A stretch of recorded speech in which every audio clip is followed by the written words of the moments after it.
We usually do not repeat the same nouns in a sentence, but we tend to replace them with pronouns.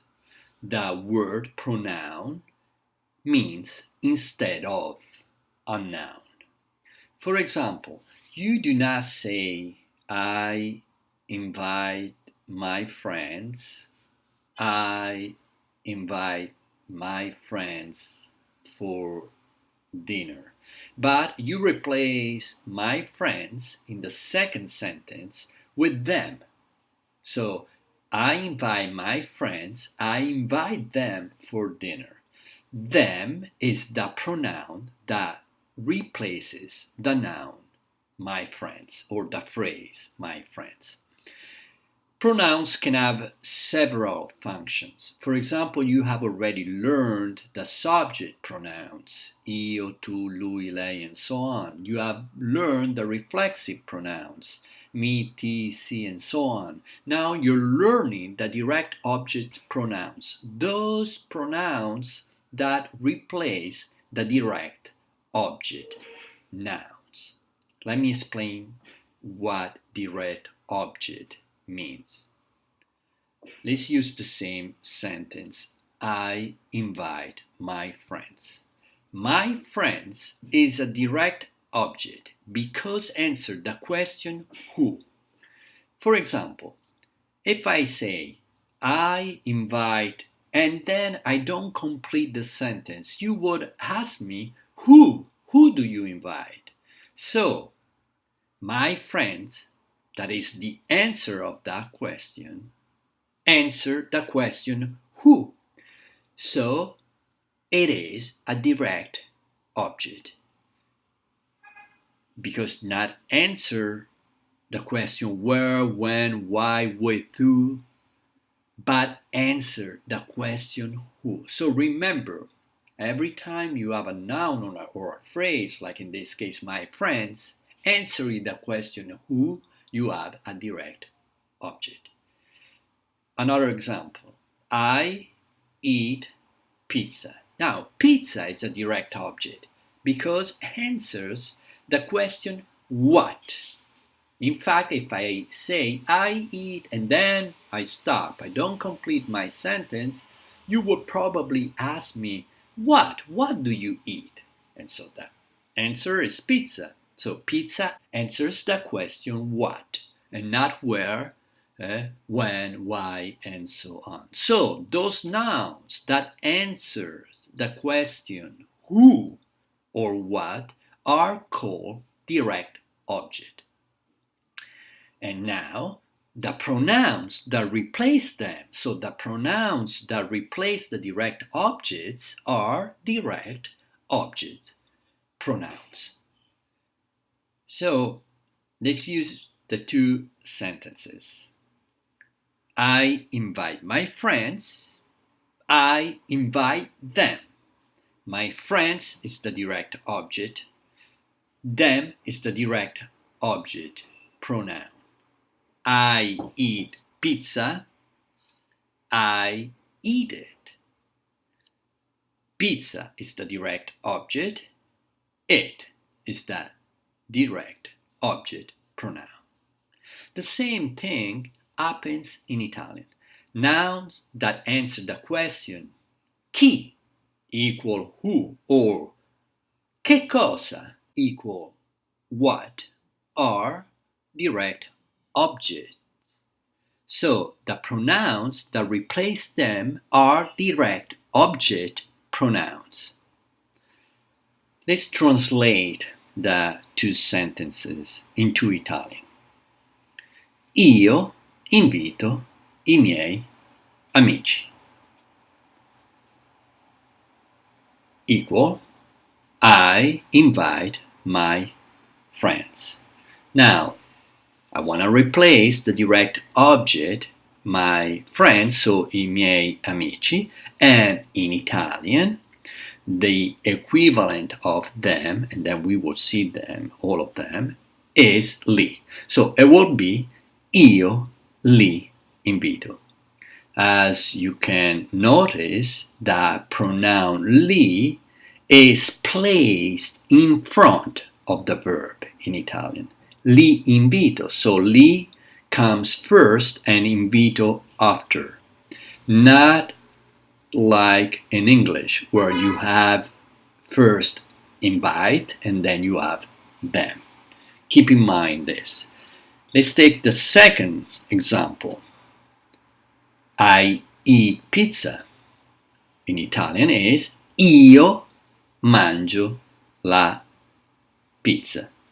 Now I want to replace pizza with the appropriate pronoun that in Italian is la, and the result is io la mangio. Again, la, the Italian pronoun, comes in front of the verb mangio, not after.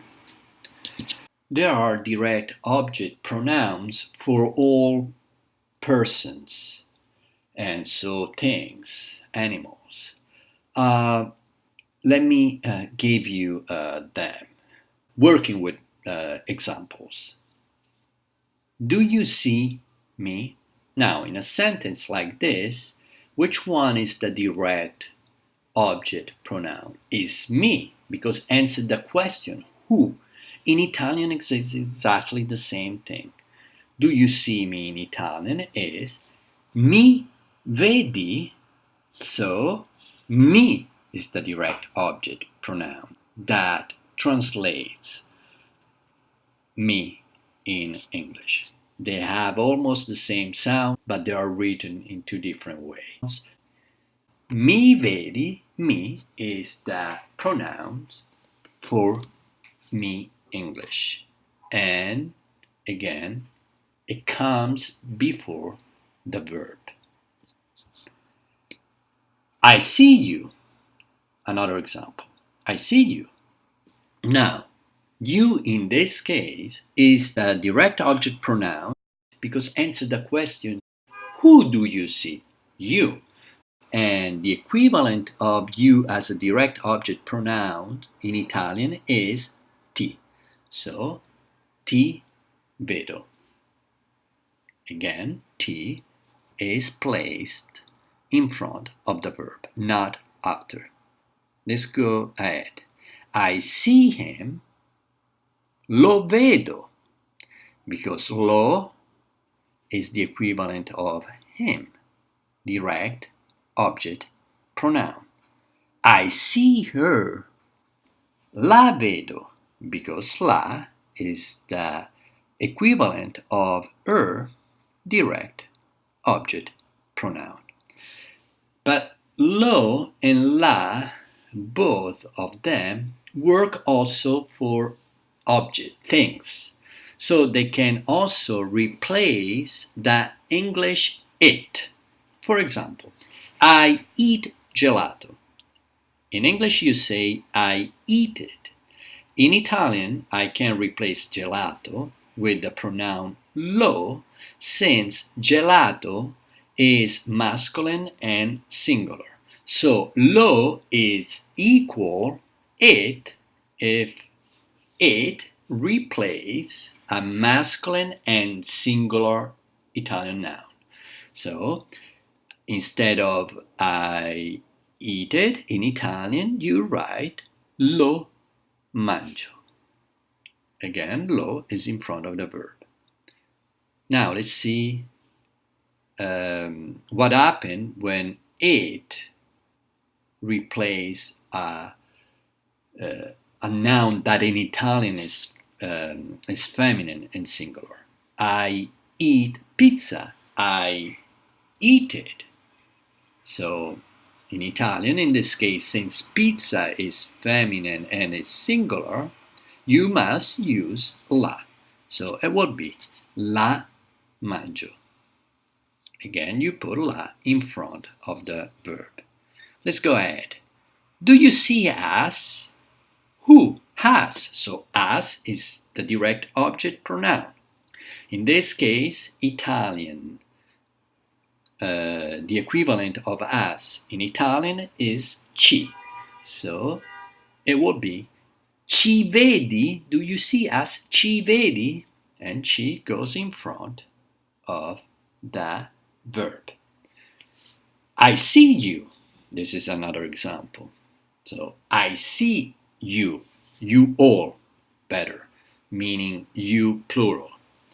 Now, the equivalent of you all, that in this case is a direct object pronoun, since answer the question, who do you see, who, you all, is vi. So the result will be io vi vedo, or if you prefer, simply vi vedo. Last example, I see them. I see who, them, direct object pronoun, and the equivalent, the Italian equivalent, is li if them refers to a masculine noun, is le if them refer to a feminine plural noun. So, for example, I see them, I see the students, I see them, students, plural, masculine. So it would be li vedo. But if I say, I see them, I see students, but there are all female students, it will be le vedo in Italian. Now, li and le, both of them, work also for things.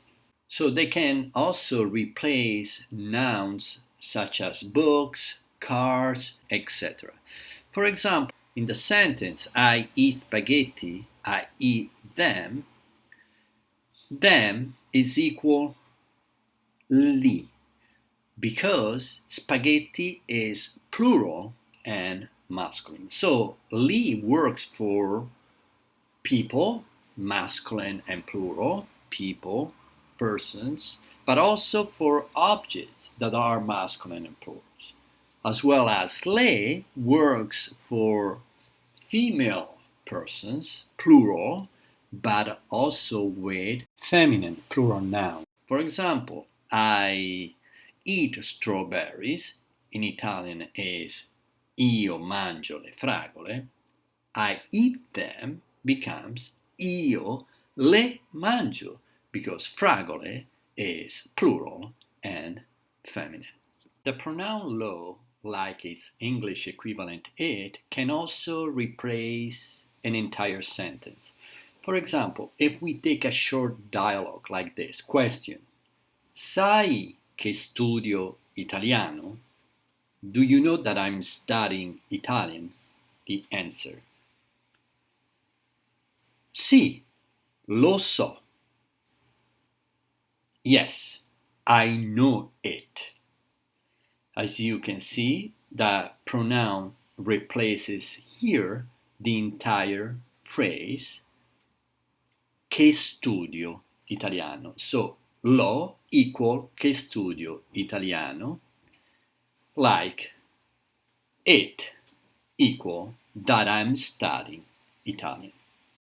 The only time when the direct object pronoun can change its position is when it's used with the infinitive form of the verb, usually combined with the verb volere, to want, potere, can, and dovere, to have to or must. Let me give you an example. I want to eat pizza. I want to eat it. So if you have to translate in Italian, I want to eat it with it replacing pizza, you know that it is la. I want is io voglio, and to eat is mangiare. So what you can do, just follow the main rule. Place la in front of the verb, the conjugated verb. So in this case, you have io la voglio mangiare. Nothing new. You have learned about this. This is the position of the pronoun, just in front of the verb, in this case, voglio. But since voglio is followed by an infinitive verb, you can also attach the pronoun la to the infinitive. You must drop the last vowel of the infinitive form, so mangiare, drop e, and you have mangiar. Then attach the pronoun la, and the result is io voglio mangiarla. So you have an option in this case, or you place regularly in front of the verb io la voglio mangiare, or you place the pronoun at the end of the verb form, attaching the pronoun directly to the infinitive. Io voglio mangiarla.